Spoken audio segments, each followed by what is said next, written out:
welcome to this week's video devotion. I hope you guys had a wonderful Easter. It was hard to not be together. Last year we were over at the LaSalle Stewart Center and we had just had an awesome party there. I mean, it was huge. We did it up big. And this year we're all quarantined in our homes. But even so, you know, Jesus has still defeated sin. The tomb is empty, and we have eternal life in Christ. So it's still all good. In the meantime, just know that your leaders love you very much. We've been praying for you guys by name. We miss you, and we're excited. We're going to get together at some point when this is all over and just have a banging party. We can't wait to see you guys and have some food together and laugh and hug, and it's going to be good. In the meantime, we've been making these devotion videos just to give you guys something to process and chew on at home. And it also kind of helps go with our scripture readings. So this week we started reading the book of 1 Corinthians. And so I'm going to give you guys a little bit of background and context of what's going on so that you guys can kind of understand a little bit better what you're reading. Now, this book of 1 Corinthians, it was actually a letter written by the Apostle Paul to a church that he had actually planted himself, and then he had left. And so at this point, he's writing this letter to this church in the city of Corinth, and he's trying to encourage them and kind of coach them back in the right direction. Now, the city of Corinth was kind of seems like the Wild West. I mean, it was just crazy at the time. There was a lot of sexual immorality going on.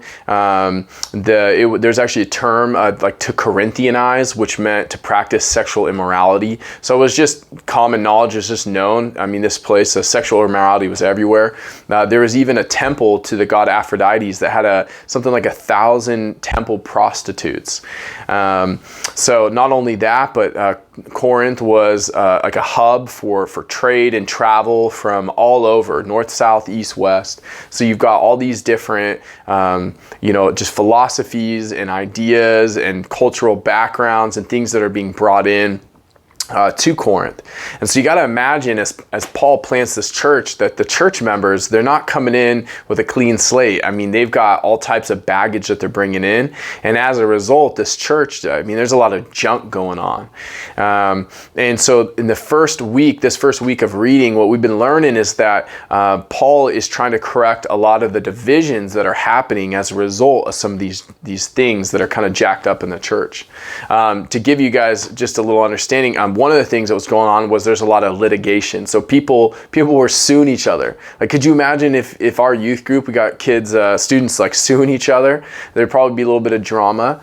And there was a lot of sexual immorality even amongst people in the church. I mean, literally in chapter 5, Paul has to write and tell people, don't sleep with your stepmom. Like, seems like common knowledge to us, but he had to write it.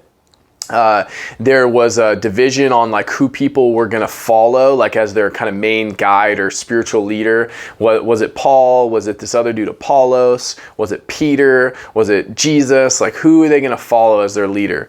And there was even just a lot of spiritual immaturity. So this church was very spiritually gifted, but in church services, it was just crazy. You know, it was a zoo. You had people that were talking over each other. You had this competition of who could kind of give the best word of prophecy, and church services are just chaotic and disruptive.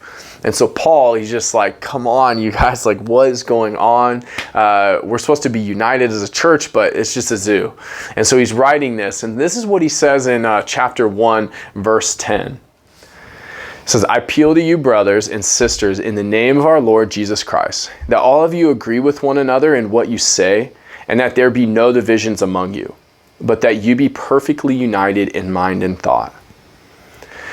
I can tell you guys, just like from my heart as a leader, there's nothing more that I would love for our groups, for our church, for Grace City, for the churches in Corvallis, and just to have unity. And what I don't mean, and I don't think Paul means by this, everyone wearing the same color shirt, everyone eating the same brand of cereal. Unity is when people can get along in harmony, in love, under the name of Christ, and actually honor God with their lives together and do life together. Now, this is tough, right? Like, You guys are probably at home quarantined with your siblings, brothers, sisters, mom and dad, and it's what, like week 4? If you guys haven't gotten into any arguments yet, I would be blown away. But we know that even when you're around people you love, after a little bit of time, like this can be hard. There's friction, there's abrasiveness, like people might get on your nerves. This can be challenging. And so what Paul, though, is writing is to encourage these Christians to have unity. Now, for me personally, what's really easy to do is that when somebody offends me or bothers me, is just to retreat and to back away. There's a lot of times that I wish I could just, stay at home and it's just me and God, and I'll just read my Bible on my own and just, worship songs with my wife and my daughter, and we'll just do our own thing. But that's actually not at all what God created us for. You were created to be a part of something much bigger than you. And the story of God and the gospel, it's about saving you and what God did for you on the cross, but it's also so much more. It's about what God did for us to redeem the world. I love this analogy. It's like a Lego piece, right? It's like a one Lego piece. It's neat, but one Lego piece was never meant to be on its own. It was always meant to be in the context of a much bigger thing. I went to Legoland once when I was like 11 years old. It was crazy.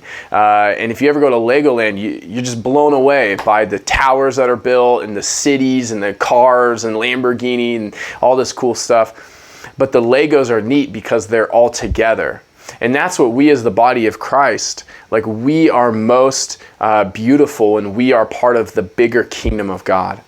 Listen to what Jesus said here in John chapter 13, verse 35. By this, everyone will know that you are my disciples if you love one another.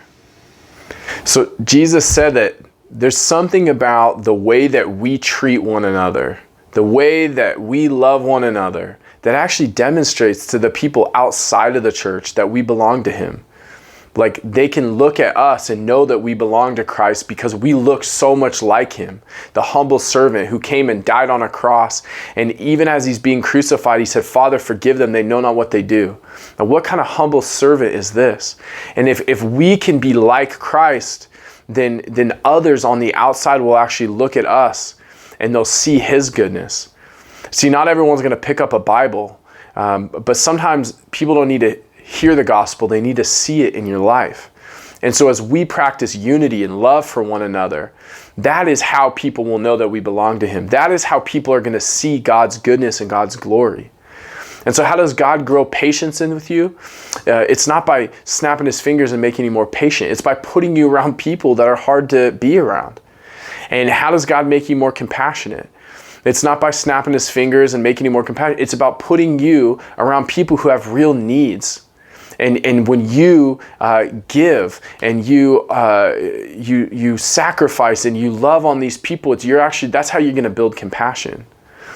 And on the flip side of that, when somebody wrongs you, somebody hurts your feelings, say somebody lies or mistreats you, or let's say that somebody has a different opinion with you on an issue in the scriptures. Like, what do? Do you talk bad about them behind their back? Do you make fun of them? Do you bully them? Do you pick on them? Or do you just leave church altogether? Are you acting in a way that's actually unifying the body of God? Or are your actions causing division like they were here in Corinth? Right? And so Paul's begging this church in Corinth. He's saying, man, let's all be so in line in the way that we talk and the way that we act, and be in complete unity. And this is what I want for us as a youth group, as a church for Grace City, is that we will be the type of people that are so loving to one another, that we're not only growing ourselves and becoming more like Christ, but that we're actually glorifying God with our lives and with our unity. So I've got some questions for you guys after this video. They're down in the description of the video. But just know these are some things to be working through so that we can come out of this quarantine and be more unified and more loving in our church and in our city, and do some powerful things for the kingdom of God. So anyways, with that, we love you, and we'll see you next week. Bye.